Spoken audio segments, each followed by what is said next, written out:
Dans une vallée où un sombre mal semble avoir eu raison de cette chatoyante verdure, où l'eau qui s'y coule est désormais empoisonnée et la forêt peuplée d'ignobles créatures. Une guide spirituelle bien décidée à se rendre au temple sacré situé en haut de la montagne, afin d'y apaiser ses esprits corrompus et de ramener la vie à celle-ci. Plongeons-nous alors dans la musique de Kena.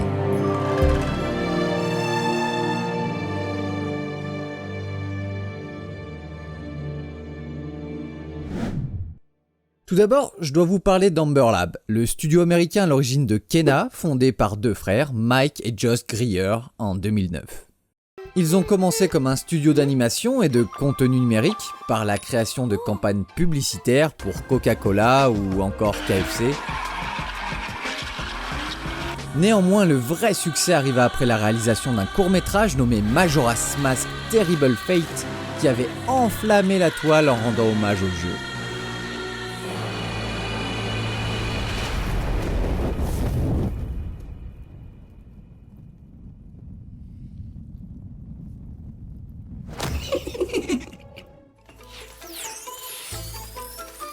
Une 3D somptueuse accompagnée d'une musique remarquable signée Théophanie.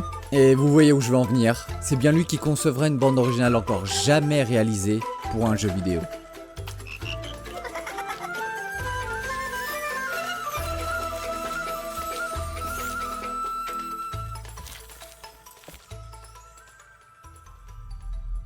Jason Galati, alias Théophanie, on en sait très peu sur lui. Depuis 2010, il crée de nouveaux arrangements pour Overclock Remix, une sorte de communauté de musiciens amateurs de jeux vidéo où les membres partagent leurs reprises, mais j'en parlerai sûrement un jour sur la chaîne. Il fera quelques réorchestrations comme Zelda Link's Awakening, Wild Arms, ou encore Donkey Kong Country 3.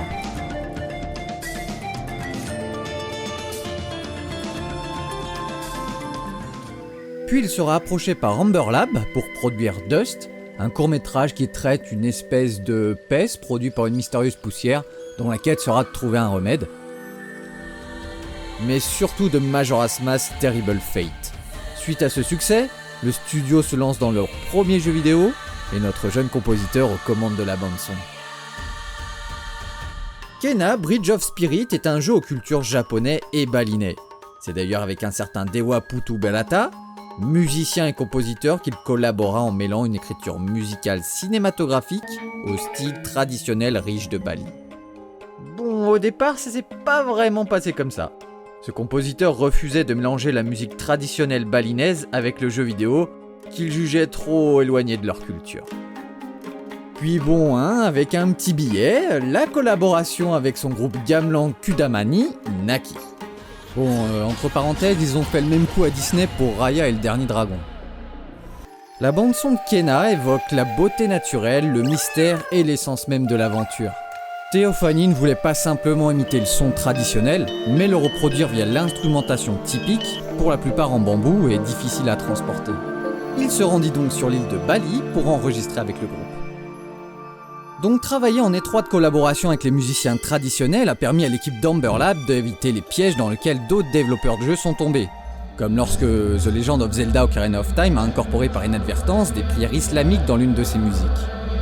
Alors que la plupart des jeux optent pour des partitions orchestrales épiques, Kena Bridge of Spirit décide de s'aventurer dans une direction différente et s'inspire plutôt de la musique gamelan, essentiellement composée de gongs, métallophones, flûtes et tambours, et le résultat est infiniment envoûtant.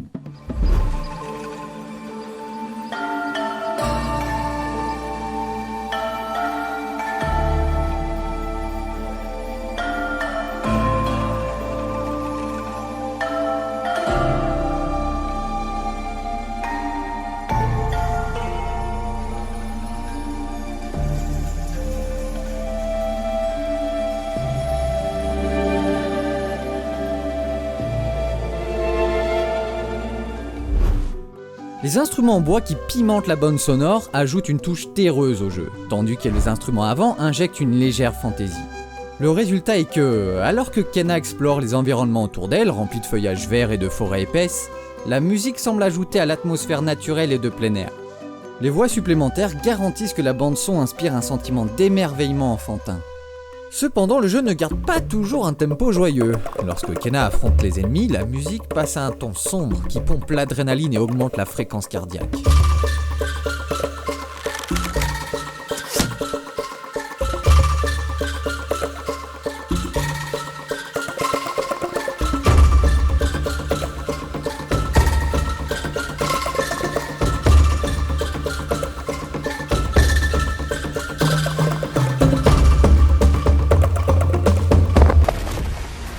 Une utilisation particulièrement mémorable de la bande sonore se produit lors de la rencontre de Kena avec Taro corrompu, qui sert à un combat de boss assez difficile.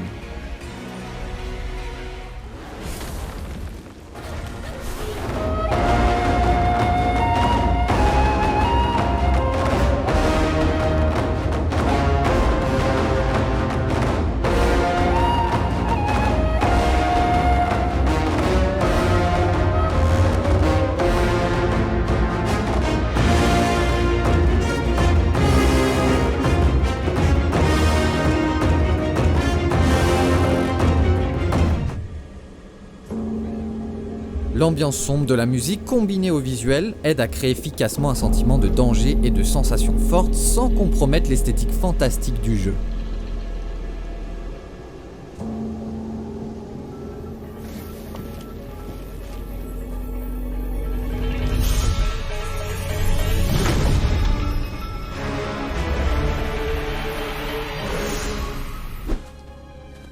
Pour conclure, la musique de Kena est unique en son genre, ajoutant une couche supplémentaire d'émotion à certaines scènes les plus percutantes du jeu.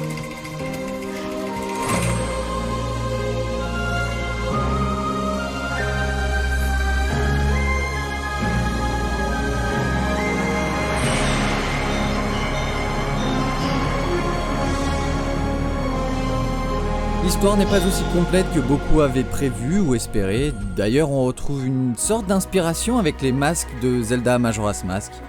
Mais la bande-son contribue définitivement à élever l'ensemble de l'effort, lui conférant son ambiance distinctement orientale.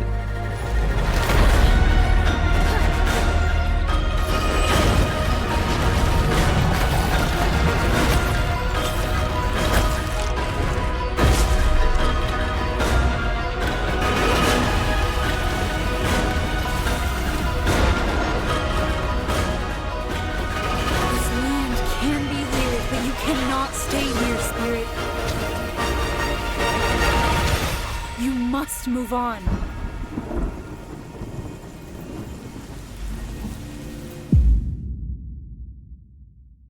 Avec un pied dans l'industrie musicale du jeu vidéo et de sa superbe réalisation, il est clair que Teophany a un avenir devant lui. Il a d'ailleurs en 2023 collaboré une nouvelle fois avec Rosen, un compositeur avec qui il a participé sur certaines musiques de Kena, sur un album musical visant à redonner vie à certains morceaux de Metroid, Phazon Metroid Saga.